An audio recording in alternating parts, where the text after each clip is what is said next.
Injil Lukas pasal 18 ayat 1-8. Perumpamaan tentang hakim yang tak benar.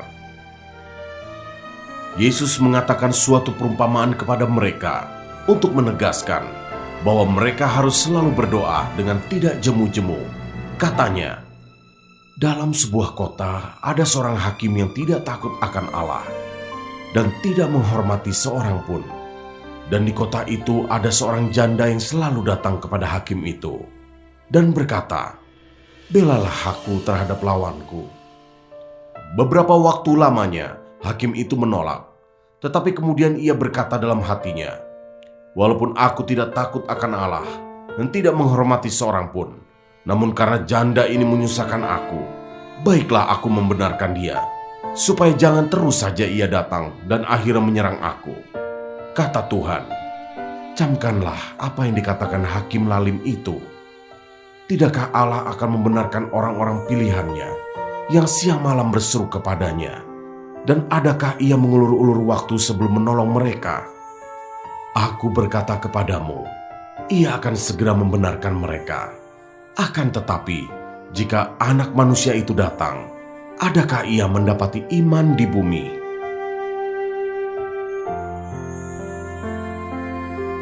Ayat 9-14, perumpamaan tentang orang Farisi dengan pemungut cukai. Dan kepada beberapa orang yang menganggap dirinya benar dan memandang rendah semua orang lain, Yesus mengatakan perumpamaan ini. Ada dua orang pergi ke bait Allah untuk berdoa. Yang seorang adalah Farisi dan yang lain pemungut cukai. Orang Farisi itu berdiri dan berdoa dalam hatinya begini, "Ya Allah, aku mengucap syukur kepadamu, karena aku tidak sama seperti semua orang lain. Bukan perampok, bukan orang lalim, bukan pezinah, dan bukan juga seperti pemungut cukai ini. Aku berpuasa 2 kali seminggu. Aku memberikan 1/10 dari segala penghasilanku." Tetapi pemungut cukai itu berdiri jauh-jauh. Bahkan ia tidak berani menengadah ke langit, melainkan ia memukul diri dan berkata, "Ya Allah, kasihanilah aku orang berdosa ini." Aku berkata kepadamu, orang ini pulang ke rumahnya sebagai orang yang dibenarkan Allah, dan orang lain itu tidak. Sebab barang siapa meninggikan diri, ia akan direndahkan, dan barang siapa merendahkan diri, ia akan ditinggikan.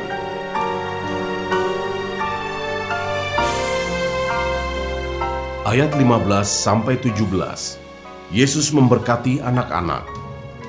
Maka datanglah orang-orang membawa anak-anaknya yang kecil kepada Yesus, supaya ia menjamah mereka. Melihat itu murid-muridnya memarahi orang-orang itu. Tetapi Yesus memanggil mereka dan berkata, "Biarkanlah anak-anak itu datang kepadaku, dan jangan kamu menghalang-halangi mereka. Sebab orang-orang yang seperti itulah yang mempunyai kerajaan Allah. Aku berkata kepadamu, sesungguhnya barang siapa tidak menyambut kerajaan Allah seperti seorang anak kecil, ia tidak akan masuk ke dalamnya."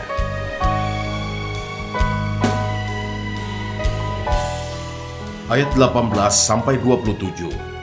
Orang kaya sukar masuk kerajaan Allah. Ada seorang pemimpin bertanya kepada Yesus, katanya, "Guru yang baik, apa yang harus aku perbuat untuk memperoleh hidup yang kekal?" Jawab Yesus, "Mengapa kau katakan aku baik? Tak seorang pun yang baik selain daripada Allah saja. Engkau tentu mengetahui segala perintah Allah. Jangan berzina, jangan membunuh, jangan mencuri, jangan mengucapkan saksi dusta, hormatilah ayahmu dan ibumu." Kata orang itu, "Semuanya itu telah kuturuti sejak masa mudaku." Mendengar itu Yesus berkata kepadanya, "Masih tinggal satu hal lagi yang harus kau lakukan.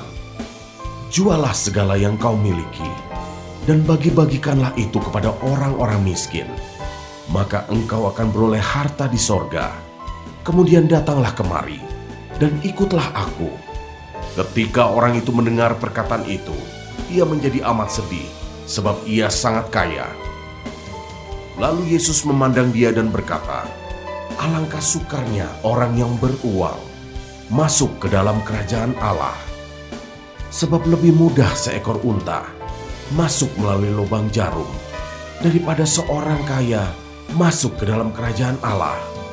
Dan mereka yang mendengar itu berkata, "Jika demikian, siapakah yang dapat diselamatkan?" Kata Yesus, "Apa yang tidak mungkin bagi manusia, mungkin bagi Allah."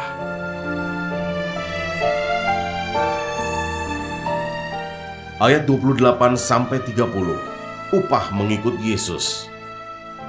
Petrus berkata, "Kami ini telah meninggalkan segala kepunyaan kami dan mengikut Engkau."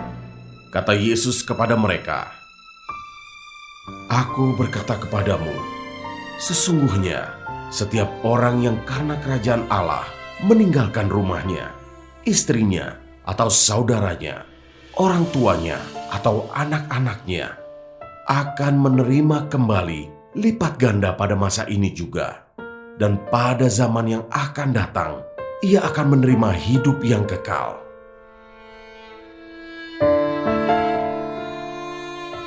Ayat 31-34, pemberitahuan ketiga tentang penderitaan Yesus.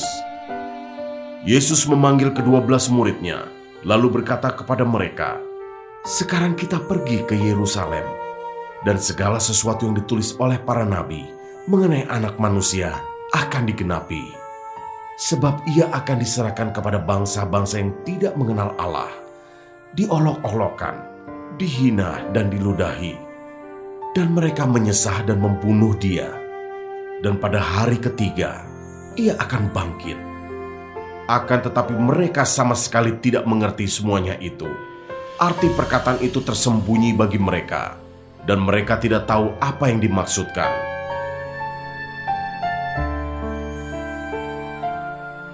Ayat 35-43, Yesus menyembuhkan seorang buta dekat Yeriko. Waktu Yesus hampir tiba di Yeriko, ada seorang buta yang duduk di pinggir jalan dan mengemis. Waktu orang itu mendengar orang banyak lewat, ia bertanya, "Apa itu?" Kata orang kepadanya, "Yesus orang Nazaret lewat." Lalu ia berseru, "Yesus anak Daud, kasihanilah aku." Maka mereka yang berjalan di depan menegur dia supaya ia diam. Namun semakin keras ia berseru, "Anak Daud, kasihanilah aku." Lalu Yesus berhenti dan menyuruh membawa orang itu kepadanya.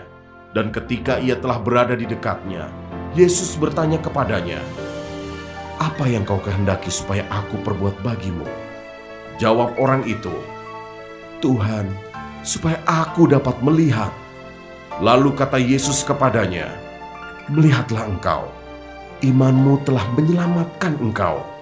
Dan seketika itu juga melihatlah ia, lalu mengikuti dia sambil memuliakan Allah. Seluruh rakyat melihat hal itu dan memuji-muji Allah.